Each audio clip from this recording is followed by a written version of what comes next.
बिस्मिल्लाहिर्रहमानिर्रहीम। अस्सलाम वालेकुम। कैसे हैं आप सब? आई होप आप सब ठीक होंगे। मेरी वीडियो के थंबनेल से और स्टार्टिंग से आपको पता चल गया हो कि आज मैं क्या बना रही हूँ। जो लोग पंजाब अंदरूने लाहौर और स्पेशली लाहौर के रहने वाले हैं उनको तो इस रेसिपी का लाजमी पता होगा और इस डिश का लाजमी पता होगा। इसको कहते हैं लड्डू पीठी।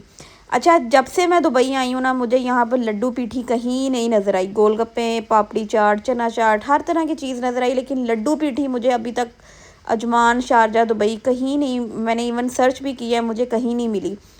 तो मुझे ना इसकी रेसिपी आती थी और मैंने सोचा कि मैं आपके साथ भी रेसिपी शेयर करूं। और जब आपका दिल करे तो बजाय बाहर ढूंढने की आप घर, हाँ मेहनत ज़रूर एक दफ़ा की लगती है, लेकिन अच्छी क्वालिटी की चीज़ आप घर पे ही बना सकते हैं। तो मुझे बहुत ज़्यादा अपने अंदरूने लाहौर की लड्डू पीठी याद आ रही थी। स्पेशली ये वहाँ पर बड़ी फ़ेमस है, जगह जगह इनके स्टॉल्स लगे होते हैं। और ये बनती कैसे है, मैं इसकी रेसिपी आपके साथ शेयर करने लगी हूँ। ईज़ी है बहुत। मैंने आधी प्याली चने की दाल और 2 से 3 माश की दाल के चम्मच उसमें ऐड करके रात को ही भिगो के रख दी थी। आपने इसको सुबह चॉपर में, या आपके पास ब्लेंडर है या इस तरह का चॉपर है, तो उसमें आपने इसको हल्का सा पानी ऐड करके इसको पीस लेना है। आपने इसको पतला नहीं करना, इसका मिक्सचर थोड़ा सा थिक होना चाहिए, पतला नहीं होना चाहिए। फिर अच्छी सी इसकी माश की दाल और चने की दाल जो है वो अच्छे से इसकी जब ब्लेंड हो जाएगी तो आपने इसको निकाल लेना है। मैंने इसको एक बाउल में निकाल लिया। इसमें जाएगा नमक और थोड़ी सी अजवाइन और थोड़ी सी मैंने इसमें ज़ीरा ऐड किया है। अच्छा, इसका मेथड ये है कि इसको आप जितना फेंटेंगे ना उतने अच्छे हमारे लड्डू बनेंगे।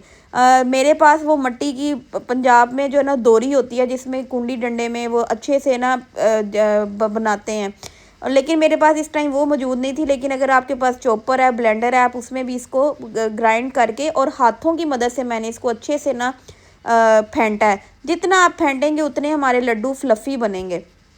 तो मैंने इसको 10 मिनट अच्छे से फेंटा है। आपने मीठा सोडा एंड पे ऐड करना है जब आप अच्छे से फेंट लेंगे। मैंने इसको खूब फेंटा है 15 मिनट, और उसके बाद फिर मैंने इसके लड्डू बनाए हैं। बड़े मज़े के इसके लड्डू और फ्लफ़ी लड्डू बनाएंगे। चने की दाल और माश की दाल चाहे आप स्किप भी कर लें, खाली चने की दाल के भी आप बना सकते हैं, लेकिन मैंने थोड़ी सी माश की दाल भी इसमें ऐड की है। और ये देखें, आप इसका मिक्सचर चेक करें, खूब फेंटा है। उसके बाद कढ़ाई में मैंने ऑयल गरम कर लिया है। इसके बाद मैंने गोल चमचा, इस तरह का आप चम्मच ले लें, और इस तरह मैं लड्डू की शेप में इसको कढ़ाई में डालती जाऊंगी। और फिर इसको मैंने 5 मिनट के लिए छोड़ देना है। फिर आप 5 मिनट के बाद देखेंगे कि आपके लड्डू की शेप जो है ना प्रॉपर गोल बनेगी और ऊपर तैर के आ जाएंगे।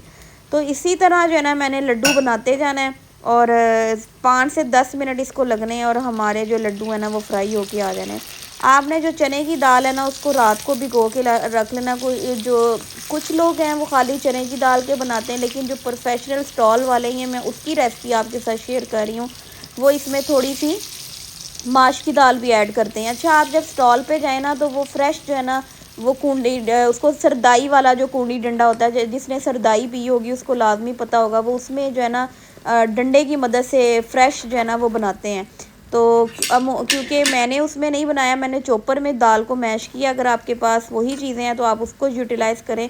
आप ये लड्डू देखेंगे उसकी कितनी प्यारी लुक आ रही है, और सेम वही लड्डू पीठी वाली लुक आ रही है। और मैं अब इस एक को तोड़ के भी अब आपको दिखाऊंगी। अंदर से नरम और सेम वही लड्डू पीठी वाला जायका आएगा आपका, और वैसे ही बने हैं। सिर्फ अजवाइन, ज़ीरा और नमक मैंने इसमें ऐड किया है, और मीठा सोडा एंड पे ऐड किया है। यहाँ पर मैंने थोड़ी सी इमली ली है, उसको मैंने पहले ही भिगो के रख दिया था। और ये मैंने 6 घंटे जो है ना ये खुबानी ली थी, ड्राइड खुबानी, एप्रीकोट जिसे कहते हैं। आप इसको भिगो के 5 से 6 घंटे रख दें। मैं अब इन 3 तरह की चटनियाँ बनाऊंगी। सबसे खुबानी की चटनी बनेगी। खुबानी को मैंने ब्लेंडर में ऐड किया, थोड़ा सा पानी ऐड किया है, और इसको मैं अच्छे से ग्राइंड कर लूँगी। इसको आपने ज़्यादा पतला नहीं करना। इसको मैं, अच्छा यहाँ पर मैंने इमली ली थी, इमली को जो भिगो के रखा था उसकी आपने गुठलियाँ अलग कर लेनी है। मैंने थोड़ा सा इस खुबानी की चटनी में भी इमली का रस यूज़ करूँगी, और ये मीठी चटनी बनाऊँगी। और बाकी इमली का रस मैंने उसको वैसे ही रहने दिया है। यहाँ पर मैं खुबानी की चटनी को थोड़ा सा कुक करूँगी। यहाँ पर जो मेरा इमली का रस था बाकी का, उसको मैंने उसको ब्लेंड कर लिया है, और उसको मैं स्टेन कर लूँगी। और ये जो खुबानी की चटनी है इसको मैं अब पकाऊंगी। इसमें आपने 5 से 6 चम्मच जो है ना वो चीनी ऐड करनी है, थोड़ा सा नमक ऐड करना है, और एंड पे मैं इसमें थोड़ी सी कुटी मिर्च भी, जिसको क्रश चिली कहते हैं, वो भी ऐड करूँगी। इसको आपने ना अच्छे से पकाना है कोई 10-15 मिनट आपने अच्छे से कुक करना है। ये इमली का रस मैंने इसमें थोड़ा सा स्टेन किया हुआ ऐड किया है और इसको खूब पकाऊंगी। जब ये आपको लगे कि ये पक रही है, मैंने थोड़ी सी क्रश चिली ऐड की और यहाँ पर इसमें थोड़ा सा अब जब गाढ़ा करने के लिए इस चटनी को मैं इसमें थोड़ा सा कॉर्नफ्लोर का प्यूरी ऐड करूँगी। तो ये बड़ी मज़े की खुबानी की चटनी जो है ना, मीठी चटनी मेरी तैयार होगी। यहाँ पर 2 से 3 चमचे मैंने 2 चम्मच जो है ना कॉर्नफ्लोर ऐड किया है। यहाँ पर इसमें थोड़ा सा पानी ऐड करूँगी, इसको अच्छे से मिक्स करके हम अपनी खुबानी की चटनी में ऐड करूँगी और वो उसको मैं थोड़ा सा पकाऊँगी। अच्छा, जब ये आप कॉर्नफ्लोर ऐड करें उसके बाद आपने 10 मिनट के लिए चटनी को लाजमी पकाना है ताकि कच्चापन ना रहे और चटनी हमारी अच्छे से तैयार हो जाए। घर में ही ये इजीली आपकी सारी चीज़ें बन जाती हैं और ये खुबानी की चटनी आप डिफरेंट स्नैक्स के साथ भी सर्व कर सकते हैं। इसको मैंने बना के रख लिया। अब मैंने ले लिया है इमली का जो रस था उसको स्टेन कर लिया, गुठलियाँ अलग कर ली, इसमें थोड़ा सा पानी जाएगा। इसमें मैं ऐड कर रही हूँ थोड़ा सा गुड़ का अपना एक टेस्ट आएगा इमली में, थोड़ा सा ज़ीरा, नमक और ये थोड़ा सा गरम मसाला और थोड़ी सी कुटी मिर्च मैंने इसमें ऐड की है और ये इमली की चटनी को मैं खूब पकाऊंगी। और अगर आपका दिल करे तो आप इसमें खजूर भी ऐड कर सकते हैं, इमली और खजूर की, लेकिन क्योंकि मैंने खुबानी की चटनी अलग ऐड बनाई थी तो इसलिए मैंने इसमें खजूर ऐड नहीं की। यहाँ पे मैंने पुदीना, हरा धनिया और 5 से 6 हरी मिर्चें ली हैं, इनको मैं ग्राइंड करूँगी और यहाँ पर बनाने जा रही हूँ मैं हरी चटनी जिसमें मैं इमली का रस इस्तेमाल करूँगी और इमली की वही चटनी इसमें यूज़ करूँगी जो मैं पका रही हूँ। इसको मैं अच्छे से मिक्स किया। यहाँ पर भी 2 चमचे मैंने कॉर्नफ्लोर के ऐड किए और इसको अच्छे से पकाऊंगी और इमली की भी हमारी चटनी जो है ना वो मज़े की तैयार हो गई है।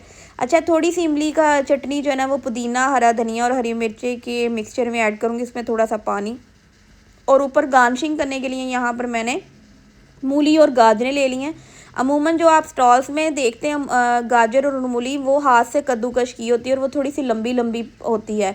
तो मेरे पास चॉपर था तो मैंने उसको ब्रीक ब्रीक छोटा छोटा सा कद्दूकश कर लिया। आप चाहें तो उसको हाथ की मदद से भी कर सकते हैं। अब 3 तरह की चटनियाँ इसमें जा रही हैं। एक रायते, दही के रायते वाली, उसमें भी मैंने हरी चटनी यूज़ की थी। यहाँ पर वो सॉस जा रही है जो कि खट्टी मीठी इमली की और हरे धनिए वाली सॉस, और यहाँ पर मैं ऐड कर रही हूँ खुबानी की सॉस। ये 3 सॉसेस जो है ना वो लड्डू पीठी में यूज़ होती हैं और ऊपर मूली और गाजरों की जो ना वो हमेशा गार्निशिंग करते हैं। और यही रेसिपी है जो अंदरूने लाहौर की है, अंदरूने लाहौर के स्टॉल्स में आपको मिलेगी। आप घर पर इसको तैयार करें। मैं एक तोड़ के भी आपको दिखा रही हूँ, सेम वही फ्लेवर, वही जायका लड्डू पीठी का। मैंने तो दुबई में रह के अपने अंदरूने लाहौर की रेसिपी को ट्राई किया, एंजॉय किया। आप भी मुझे बताइएगा मेरी रेसिपी कैसी लगी। नेक्स्ट टाइम नया व्लॉग, नई रेसिपी, अपनी दुआओं में याद रखिएगा। अल्लाह हाफ़िज़।